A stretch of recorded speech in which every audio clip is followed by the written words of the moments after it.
সাবধান, সুন্নি হইয়া কবরে যাও, রসুল যাবে যদি আলা হযরত সম্মতি থাকে। আলা হযরতকে এমন ব্যক্তিত্ব যিনি অহরহরবার আল্লাহর হাবিবকে দেখে দেখে সালাম দিছে। বাবাজিরা, আমার দোস্ত তো মনে হয় কিছুক্ষণের ভিতরই চলে আসবে, ফলে পরে তো একটা ঠেলা ঠেলি লাগবে। এই দোকানে আড্ডা না দিলে কি আজকে চলে না? কিও বাবা, দোকানে আড্ডা না দিলে চলে না? উরুসের নাম তো উরসে আলা হযরত, ঠিক কিনা? উরসে আলা হযরত এটা কি সাধারণ? আলা হযরত কি সাধারণ?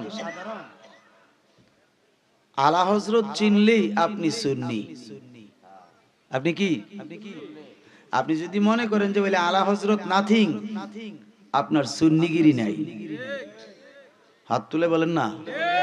এই আওয়াজটা হয়েছিল, জোরে বলেন, উচ্চ কণ্ঠে বলেন, আরো জোরে। কারণ যারা আলা হযরতের বিরুদ্ধে আচরণ করে এরা মুনাফিক, এরা কোনোদিন সুন্নি না। আর এখন তো সুন্নি নাম দিয়ে কত রকমের বিরোধিতা করতেছে, আসেনি? এরা যদি আহলে সুন্নাত হয়, তো আমরা যারা মসলকে আলা হযরতের আছি, আমরা কি তো ওমো? কারবারটা দেখছেন? আলা হযরতের সারা জিন্দেগি গেছে রাসূলুল্লাহর শান বর্ণনায়। কথা বলে না। নবীজির এমন কোন সুন্নাত নাই যে আমার আলা হযরত পালন করেন নাই। আটো জোরে বলেন না। আর এই আলা হযরতের উপর আঙ্গুল তুললে কথা বলে, গালিও দেয়, আবার লজ্জাহীন মানুষ হয় এই ধরনের মানুষ যারা আবার আলা হযরতের শেরও নিজেদের নামে লাগায় দেয়। আসেনি? হেকমতে এমুক, হেকমতে অমুক। ভুল বলছি? হ্যাঁ, যার ছিল সিন্নি খাস বেটা মোল্লাই চিনস না। আমি বলবো, বেশিক্ষণ কথা বলবো না, অল্প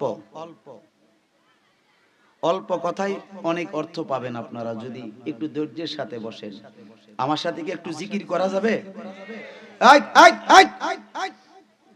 পেশাবে ধরলে সিফাতা ধরে বউ সাবো, এই ফাঁক জায়গা বন্ধ করো। মোহাব্বতের সাথে 5 মিনিট ইসমে জাতের জিকির করব। মোহাব্বত ইসমে জাত আল্লাহ আল্লাহ